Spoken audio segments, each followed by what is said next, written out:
Until the 20th century, women artists had been effectively excluded from the art world, and even by the 1960s only a few had achieved recognition. In the following decades, the diverse work of some women artists to counter this male domination has become known as feminist art. Origins and influences. Inspired by the women's movement of the late 1960s, many women artists began to incorporate social and political themes of feminism into their work. This new generation of feminist artists wanted to express the experience of women on their own terms. As well as producing works of art that were recognizably female, some created a platform exclusively for women artists, notably the groundbreaking Feminist Art Program set up by Judy Chicago and Miriam Schapiro at the California Institute of the Arts in 1971. Subjects. Not all women artists can be labeled feminist. It is the subject matter that distinguishes feminist art from other contemporary movements. Issues of discrimination, oppression, criticism of patriarchy and male violence, and celebration of female sexuality.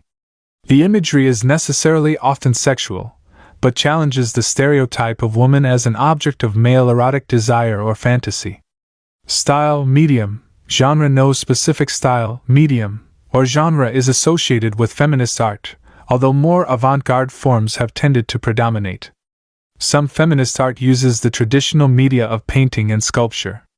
However, it is argued that the prestige these forms carry is bound up with male dominance, and alternatives need to be found.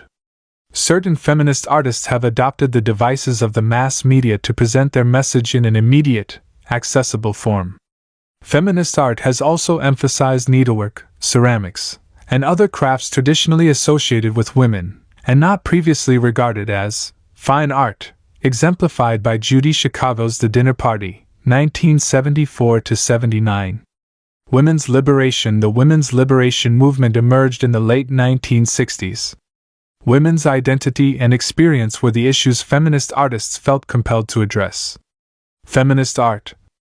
B. Newark, New Jersey, 1945. Barbara Kruger is best known for her photo-based work, which combines her background as a graphic designer with an interest in poetry and the influence of contemporary mass media. After studying at Parsons School of Design, New York, Kruger went on to become the chief designer at Mademoiselle magazine, before moving to California in 1976 to concentrate on her art and poetry. Having already designed several political book covers, Kruger continued to tackle subjects of social commentary, in particular issues of misogyny and abuse of power. Using the visual language of advertising and the mass media on posters, billboards, and even T-shirts, as well as in galleries, she subverts the iconography of the consumer society to act as a vehicle for her messages. Untitled, Your Comfort is My Silence, presented with the scale and immediacy of billboard advertising, Kruger's tablet-style text superimposed on an enlarged black and white photo have an unsettling impact. A terse statement such as, "Your comfort is my silence," accompanied by a shadowy image forcefully conveys the anti-sexist message. 1981, photo work, 142 by 102 centimeters, Deros Exhibitions, Zurich, Switzerland. Jenny Holzer. B. Gallipolis, Ohio, 1950. Originally an abstract painter and printmaker, Jenny Holzer became interested in conceptual art as a postgraduate student in 1975, and has concentrated on works using text as art in public places since her move to New York in 1977. Holzer introduced text into her abstract paintings gradually, but they have now entirely replaced images. In truisms, 1977, they took the form of posters of aphorisms displayed in public places. Subsequent versions of this and other works have included texts on LED billboards, projected onto buildings, and printed on stickers, T-shirts, and even condoms. Inflammatory essays in the site-specific installation, texts from several of Holzer's series are displayed on an LED signboard around a spiral ramp. The statements, in different colored lights, are proclamations of feminist ideology. 1990, LED electronic display signboard, Guggenheim Museum, New York, U.S.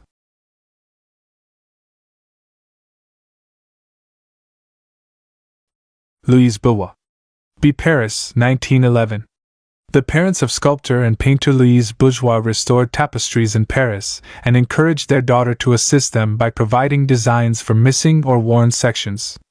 Although she initially studied mathematics, she went to the École du Louvre and École des Beaux-Arts, Paris, and for a time worked as the assistant to painter and designer Fernand Léger. In 1938, Bourgeois met and married the art historian and critic Robert Goldwater and moved to New York, where she first exhibited her prints. She moved from printmaking to sculpture in the 1940s, but did not adopt the abstract style of her contemporaries. Instead, she created stylized figures with symbolic significance, often with ambiguously sexual images, and used unusual materials.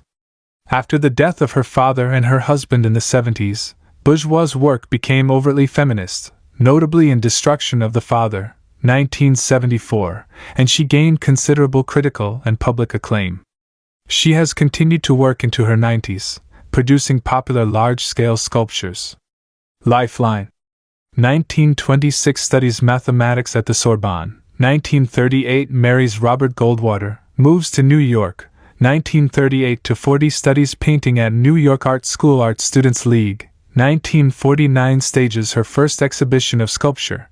1972-1973 Goldwater dies. 1974 creates Destruction of the Father sculpture. 1993 represents the U.S. at the Venice Biennale. 1999 the first artist to exhibit in the Turbine Hall of Tate Modern, London. The Blind leading the blind, one of a series of similar sculptures of the 1940s portraying a row of pairs of stylized legs, their individual instability countered by a horizontal beam symbolizing the collective strength of women working together. 1947-49, painted wood construction, 179 by 246 by 44 centimeters. It is a great privilege to be able to work with, and I suppose work off, my feelings through sculpture. Louise Bourgeois. The Destruction of the Father bathed in a macabre red light. The menacing and ambiguous dome-like shapes convey the mood of anger Bourgeois felt about her father's infidelity. This work marked the beginning of a period of more explicit feminism in her work. 1974, plaster, latex, wood, fabric, and red light, 237.8 by 362.2 by 248.6 centimeters. Closer look. Expression of anger on a dinner table in a cave-like interior. The domineering patriarch, cast in latex from lamb and chicken bones, is torn apart and cannibalized by his tyrannized children. Judy Chicago. B. Chicago, 1939. Born Judy Cohen, but later adopting the name of her native city, Judy Chicago has been at the forefront of American feminist art since the 1970s. She left Chicago in 1957 to study in Los Angeles, and has been based in California as a teacher and artist ever since. She co-founded the Feminist Art Program at the California Institute of the Arts, and the Feminist Studio Workshop in Los Angeles in the 1970s.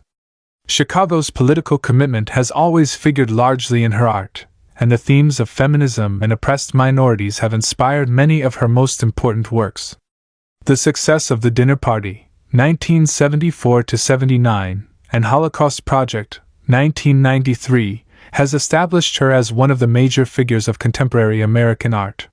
The Dinner Party, consisting of a huge triangular table, laid with place settings for 39 women guests, standing on a porcelain-tiled floor inscribed with the names of 999 other women. This work was produced under Chicago's direction by a team of several hundred women volunteers.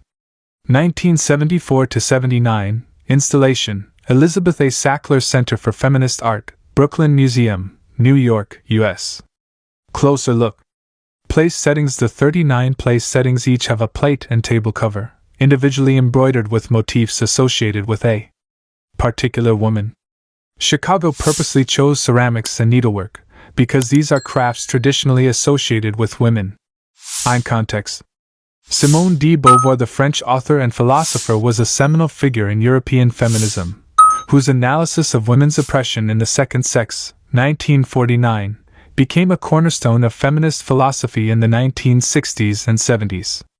Her existentialist thesis that one is not born a woman, but becomes one, prompted a revolutionary reassessment of womanhood as a social construct. Simone de Beauvoir, photographed in 1945,